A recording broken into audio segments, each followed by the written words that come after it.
গত 31 তারিখে কালের কণ্ঠে একটা রিপোর্ট হয়, আপনারা হয়তো অনেকেই দেখেছেন, যে সাবেক আইজিপি বেনজির আহমেদ ওনার সম্পদের একটা ফিরিস্তি কালের কণ্ঠে দেয়।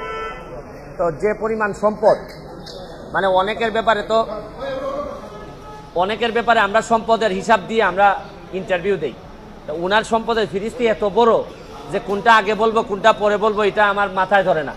তারপর দেখলাম যে 800 বিঘা 600 বিঘা প্রায় 1400 বিঘা তো আছে গোপালগঞ্জের দিকেই। তো আমার কাছে মনে হয়েছে যে এইসব অভিযোগ, তো এটা তো আর মনে অস্বীকার উনি করেন নাই যে এই জমিগুলো আছে। তো আমার এলাকায় আমি বলে আসছিলাম যে কিছু লোক আছে অনেক সময় যে জায়গায় যায় কিছু পয়সা করে থাকলে একটা করে বিয়ে করে আসে, আর এই উনারে দেখলাম যে উনি যে জায়গায় গেছে মোটামুটি জমি জমার মালিক হয়ে আসছে।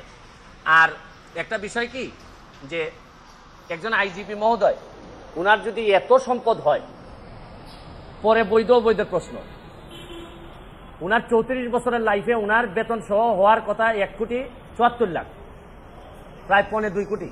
কিন্তু 1.25 কোটি তো উনার বেতন টেতন মিলে আর উনার মেয়ে আর বউ মিলে মাশাল্লাহ প্রায় কয়েকশো কোটি। তো এত টাকা যদি উনার থাকে কেউ কোনো কথা বলে না, মানে একটা ইনকোয়ারি যে করবো, আমি কিন্তু বলছি না যে উনি এখনই দুর্নীতিবাজ। আরে ভাই, এত সম্পদের হিসাব আসলে একটা ইনকোয়ারির কথা বলবে না কেউ? আপনি দেখবেন যে 31 তারিখে রিপোর্টটা হওয়ার পর আমি কাউরে কথা বলতে শুনি না, সবাই মনে হয় যে একটা ভয় পায়, ভয় মারা যাবে, নাইলে তারে মামলা দিবে, তারে এই করবে সেই করবে। মানে কি, এটা বঙ্গবন্ধুর বাংলাদেশ, স্বাধীন বাংলাদেশ। এখানে তো বঙ্গবন্ধু কন্যা স্পষ্ট বলছেন যে দুর্নীতি প্রশ্রয় দেওয়া হবে না। তাইলে এরকম একজন আইজিপির এত সম্পদের হিসাব আসছে, কেউ কোনো কথা বলবে না। আর দুদক আল্লাহ মাহফুজ জানে নিজে স্টার্ট তো নিতেই পারে না, ধাক্কায় স্টার্ট হয় না। দুদক কি এটা? আমি তো অনেকদিন ওয়েট করছি, এটা আমি তখন আমেরিকাতে যখন আমি রিপোর্টটা দেখছি। তো দুদক এটা বলবে না, ইনকোয়ারি করবে না? আরে ভাই, একটা কাজ তো করো, এতগুলা বেতন নিতেছো, খালি এই যে কাজী আর ওই যে সাব রেজিস্ট্রারের মামলা করার জন্য দুদক আসে নাই তো। আর বড় জিনিস দেখলেই দুদক চুপসে যায়। আর আইজিপি মহোদয় এত সম্পদ বানাইলে হয় কি জানেন? কোন জায়গায় অশনি সংকেতটা, কোন জায়গায় অশনি সংকেত হচ্ছে কি, তাহলে যারা পরবর্তী আইজিপি মহোদয় যারা আছেন, পরবর্তীতে যারা আসবেন, তারা হয়তো ভাবতেছেন যে মডেল ক্যারেক্টার আমাদের কে হবে। যারা অসৎ হবেন তারা তো বেনজির সাহেবকে ধরে নেবেন যে উনি হচ্ছেন যে আমাদের আদর্শ। তাই উনি যদি আদর্শ পরেরা ধরে নেয়,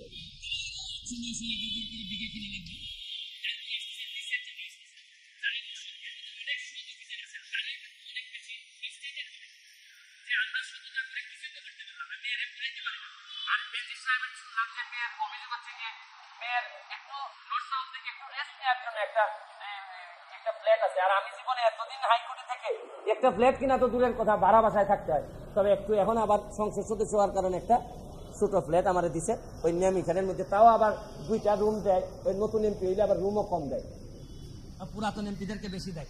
তো এখন এগুলা যদি চলতে থাকে, আর আরেকটা জিনিস দেখেন, মরার উপর খরার গা, এমপি হওয়ার কারণে আমার 2টা উপজেলা চালাইতে হয়, 2টা থানার যিনি ওসিরা আছেন তাদেরকে আমি কোন বিবেকে বলি যে ভাই তোমরা 2 নম্বরই করো না? এরা যদি বলে আপনি আমার চাকরি দিচ্ছেন, যারা আমার অফিসার তারা দেখছেন কি মাল বানাইতেছে, আর আপনি আমার এইসব করলে চলবে? তা আমি এদের কি কন্ট্রোল করবো কিভাবে? আবার এসপি সাহেব যদি বলে যে একটা ফোন কাইটা দেয়, আমি কি করব? কারণ যে সম্পদের হিসাব দিচ্ছে তাতে এক ব্যারিস্টার সুমন এমপি না মানলে কি হয়? তাই এইসব চিন্তা করে দেখলাম যে এত লোকের সাথে কথা বলার সে একটা অ্যাপ্লিকেশন দুদকে দিয়ে আসি। আর দুদক যদি মনে করে না এত বড় জিনিসের বিরুদ্ধে যাওয়া যাবে না, তাহলে তো আমার মহামান্য সুপ্রিম কোর্ট তো আছেই, এইসব জায়গায় নক করব। আমার কথা হচ্ছে যে ভাই কতটুকু করতে পারবো জানি না, তবে চোখ রেখে বলতে পারবো যে আমি চেষ্টা করে গেছি। আমি যতগুলা রিট এখানে করেছি, যতগুলাতে চূড়ান্ত পরিণতি হয়েছে, যেটাতে চূড়ান্ত পরিণতি হয় নাই, যেগুলাতে চূড়ান্ত পরিণতি হয় নাই, এগুলাতে আমার অভিযোগ চূড়ান্ত রকমের দেশের প্রতি অবমাননা হয়েছে। কারণ আমি তো এককভাবে দেশের মালিক না যে অবমাননা হইলে সব দায়িত্ব আমার। আমি আমার জীবন যৌবন সবকিছু একটু রিস্কে রেখে আমি এগুলা সারা বাংলাদেশের মানুষের সামনে নিয়ে আসছি। বিচার তো কয়েক প্রকার হয়, একটা হচ্ছে গিয়ে হয়তো কাঠগড়ায় দাঁড়ায় না, কিন্তু মানুষের বিবেকে মানুষের বিবেচনায় তো একটা বিচার হয়। তা আপাতত না হয় এগুলা চলতে থাকুক, কেউ না কেউ এইসব জিনিস, এই শুনেন পতাকাটা তো কেউ না কেউ টেনে নিয়ে যায়, হয়তো পতাকার দাম কতটুকু থাকবে আমি জানি না, কিন্তু তাও তো ধরেন একটা মামলা, আপনি জানেন যে কিসের মামলাটা আমি সুরাহা করতে পারছি, হচ্ছে কি আপনার শেরাটনের মামলা, সালাম মুর্শিদির মামলা, তারপরে সালামের মামলা পারি না, এটা সুপ্রিম কোর্টে গিয়ে এটা আবার করে দিচ্ছেন।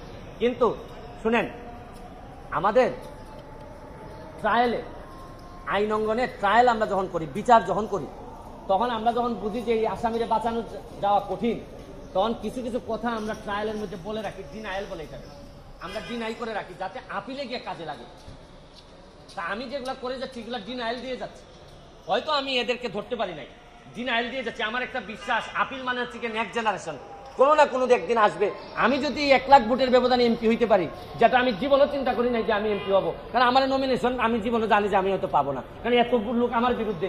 নিশ্চয়ই শেখ হাসিনা হয়তো এত লোকের বিরুদ্ধে রেখে হয়তো আমাকে দিবেন না, কিন্তু তাও তো প্রকৃতির খেলা দেখছেন যে 1 লাখ ভোটে আমি এক বিমান ভূপাতিত করে এমপি হয়েছি। এই যে ওনারা ইনকোয়ারি করবে, ইনকোয়ারি করে আমাদেরকে জানাবে যে ওনারা কি পাইছে না পাইছে। নেক্সট হচ্ছে গিয়ে যে জায়গায় দাঁড়ায় আছি এই জায়গায় আবার দাঁড়াবো।